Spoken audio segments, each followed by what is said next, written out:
Hello friends, welcome to Study Stage. तो आज की इस वीडियो में हम लोग क्लास 10th के जितने भी फॉर्मूले हैं वो सारे फॉर्मूले जो है इस वीडियो में कवर करने वाले हैं। वृत्त का, अर्धवृत्त का, त्रिज्यखंड का, यहाँ पे समबाहु त्रिभुज का, गोला का, घन का, घनाभ का, मतलब परिसर, माध्य, माध्यिका, बहुलक, सारे फॉर्मूले कवर करने वाले हैं। इस वीडियो को देखने के बाद जो है आपके क्लास 10th के सारे फॉर्मूले कवर हो जाएंगे। और आपके क्लास 10th में जो बोर्ड एग्जाम होता है वो 15-20 नंबर तो फॉर्मूले से ही आपसे पूछे जाते हैं। तो अच्छे तरीके से इस पूरे वीडियो को लास्ट तक जरूर देखिएगा और सारे फॉर्मूले अपने कॉपी में लिख लीजिए और याद कर लीजिए। ठीक है, चलिए यहाँ पे स्टार्ट करते हैं। वृत्त का व्यास, वृत्त का व्यास निकालने के लिए कौन सा फॉर्मूला यूज किया जाता है? तो दो गुने त्रिज्या, दो गुने त्रिज्या हम यूज करेंगे, लगाएंगे तो यहाँ पे वृत्त का व्यास निकल जाएगा।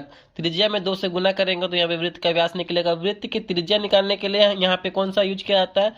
तो व्यास बटे 2, व्यास बटे 2 यहाँ पे करेंगे, यानी डी, व्यास को हम बोलते हैं डी और यहाँ पे त्रिज्या को बोलते हैं आर। ठीक है, तो वृत्त की त्रिज्या निकालने के लिए व्यास बटे 2 करेंगे तो त्रिज्या निकल जाएगा। वृत्त की परिधि, वृत्त की परिधि का फॉर्मूला क्या होता है? तो 2 पाई आर होता है। वृत्त की परिधि का फॉर्मूला 2 पाई आर होता है। वृत्त का क्षेत्रफल क्या होता है?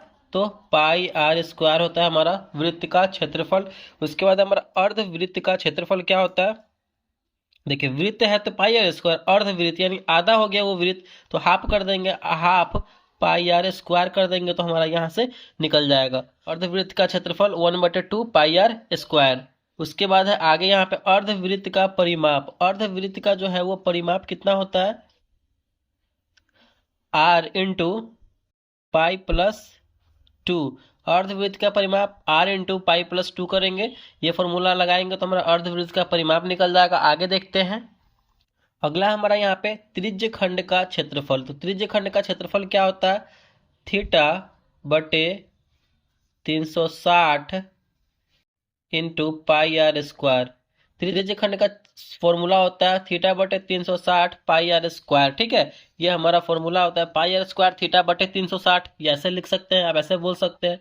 उसके बाद चाप की लंबाई, यानी ये त्रिज्य खंड का ही चाप का लंबाई बोला जा रहा है। तो त्रिज्य खंड के चाप की लंबाई का फॉर्मूला क्या होता है? तो पाई आर थीटा बटे 180 डिग्री, पाई आर थीटा बटे 180 डिग्री करते हैं। ठीक है, उसके बाद हमारा चतुर्थांश का क्षेत्रफल, चतुर्थांश यानी 4 यहाँ पे यूज हो रहा है तो सिंपल है, 1/4 कर देंगे और पाई आर स्क्वायर लगा देंगे, ये हमारा चतुर्थांश का क्षेत्रफल हो जाएगा। ठीक है, चतुर्थांश का क्षेत्रफल 1/4 पाई आर स्क्वायर, ये फॉर्मूला होता है। अगला है हमारा वलय का क्षेत्रफल। ठीक है, वलय का क्षेत्रफल क्या होता है?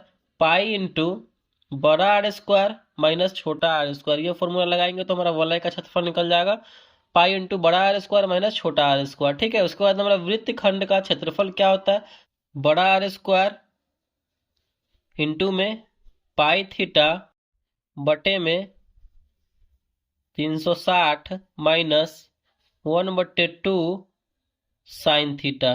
ठीक है, यह हमारा होता है वृत्त खंड का क्षेत्रफल r square into pi theta बटे 360 माइनस 1/2 साइन थीटा। ठीक है, उसके बाद वृत्त की त्रिज्या, वृत्त की त्रिज्या निकालेंगे जब हमारा वृत्त का क्षेत्रफल दिया रहेगा तो उसका फॉर्मूला क्या होता है? बहुत ही सिंपल है, क्षेत्रफल, क्षेत्रफल जब हमें क्षेत्रफल पता हो और उस समय बोला जाए कि वृत्त का त्रिज्या निकालिए तो क्षेत्रफल बटे पाई कर देंगे तो यहां से हमारा वृत्त की त्रिज्या निकल जाएगा। ठीक है, आगे देखते हैं, अच्छे तरीके से देखते चलिए और लिखते चलिए, कॉपी में याद करते चलिए साथ ही साथ। उसके बाद है हमारा वृत्त खंड की परिमिति। वृत्त खंड की परिमिति का फॉर्मूला होता है l plus pi r theta बटे 180 degree. L plus pi r theta बटे 180 डिग्री, ये हमारा वृत्त खंड की परिमिति का फॉर्मूला होता है, जहां पे एल जो है क्या है? वो जीवा की लंबाई होती है। ठीक है, एल जीवा की लंबाई होती है, ये ध्यान रखिएगा। उसके बाद समबाहु त्रिभुज का क्षेत्रफल क्या होता है?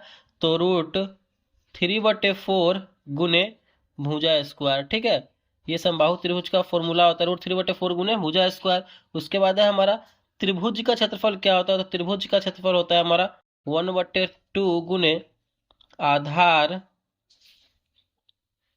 गुने शीर्ष लंब, 1/2 गुने आधार गुने शीर्ष लंब, यह हमारा जो है त्रिभुज का क्षेत्रफल होता है। चलिए आगे देखते हैं, बहुत सारे फॉर्मूले यहाँ पे हमने लिख रखे हैं।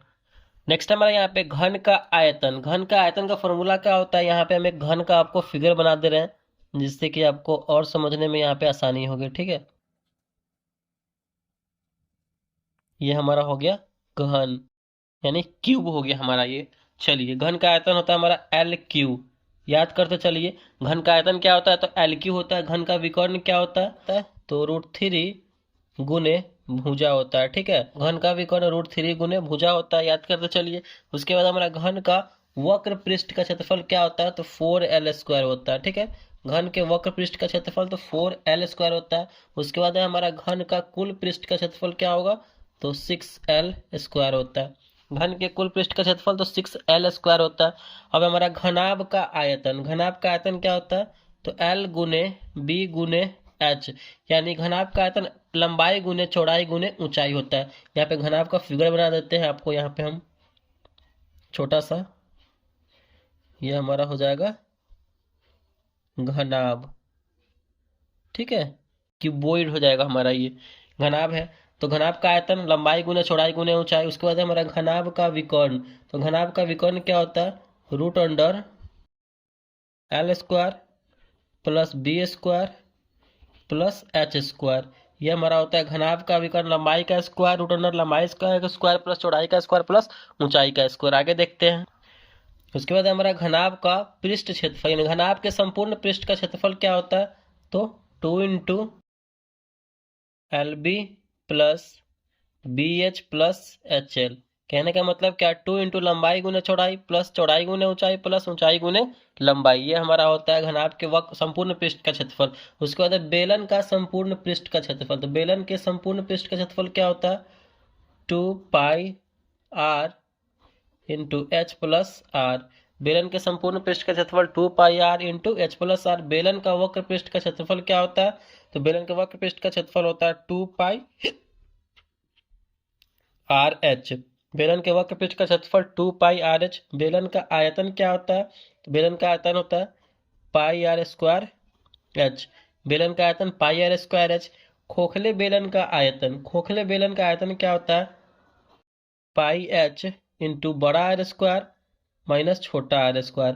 खोखले बेलन का आयतन πh इंटू बड़ा r² माइनस छोटा r², ठीक है। उसके बाद हमारा शंकु का आयतन, शंकु का आयतन क्या होता है, शंकु का आयतन होता है 1/3 πr² h। शंकु का आयतन 1/3 πr² h का फॉर्मूला होता है।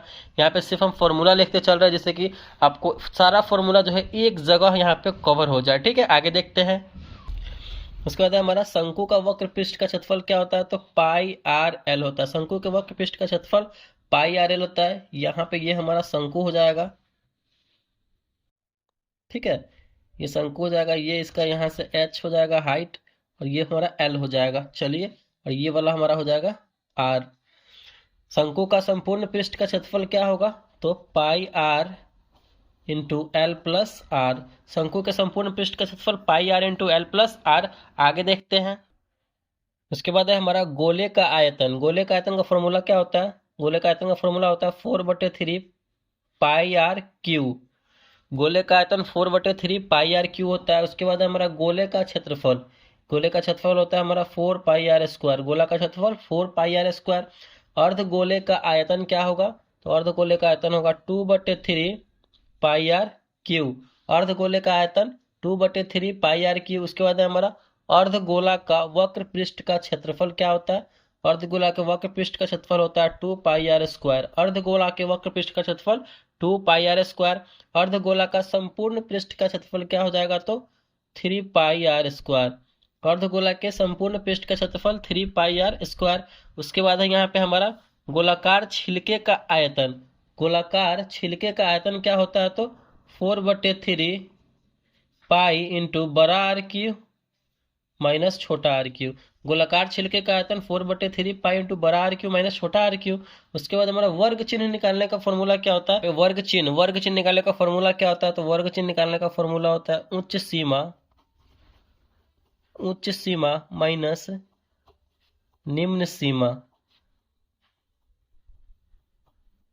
वर्ग चिन्ह निकालने का फॉर्मूला होता है उच्च सीमा प्लस निम्न सीमा बटे में 2। यहाँ पे उच्च सीमा प्लस निम्न सीमा को जोड़ के 2 से भाग करेंगे तो हमारा वर्ग चिन्ह यहाँ पे निकल के आ जाएगा। उसके बाद हमारा परिसर निकालने का फॉर्मूला क्या है तो उच्चतम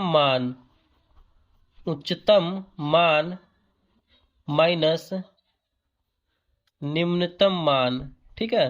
उच्चतम मान माइनस निम्नतम मान, बड़े मान में से छोटे मान को घटाएंगे तो वो हमारा परिसर निकल के आ जाएगा। ठीक है, उसके बाद हमारा माध्य, माध्य निकालने का फॉर्मूला क्या होता है, तो सिग्मा एफ एक्स बटे sigma F, sigma F x बटे सिग्मा एफ हमारा जो है ये फॉर्मूला होता है माध्य निकालने का।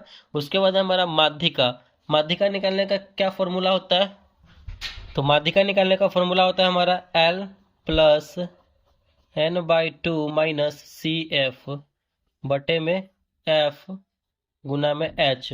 एल जो होता है हमारा, ये एल क्या होता है, तो एल जो होता है हमारा क्या होता है, तो वो निम्न सीमा होता है। ठीक है, वर्ग अंतराल का सबसे निम्न सीमा n/2 हमारा बारंबारता का योग होता है, सी एफ संचयी बारंबारता और ये हमारा बारंबारता, और यहाँ पे एच हमारा वर्ग अंतराल का जो परिमाप होता है वो कितना डिस्टेंस अंतर वो होता है। तो माध्यिका निकालने का formula L plus n/2 minus c f बटे एफ गुना में एच।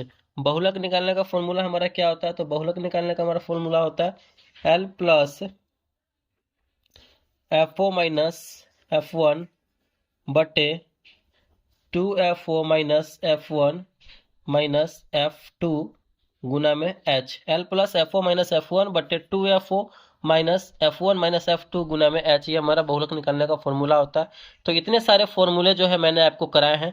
आई होप ये सारे फॉर्मूले आपको जो है अच्छे तरीके से समझ में आगे होंगे। तो सबको अच्छे तरीके से कॉपी में लिख लीजिए, आपको हमेशा ये काम आने वाला है, और याद कर लीजिए। ठीक है, तो अगर वीडियो आपको ये अच्छा लगा और पसंद आया तो प्लीज़ वीडियो को लाइक कीजिएगा, चैनल पर नए हैं तो चैनल को सब्सक्राइब जरूर कीजिएगा। Thank you.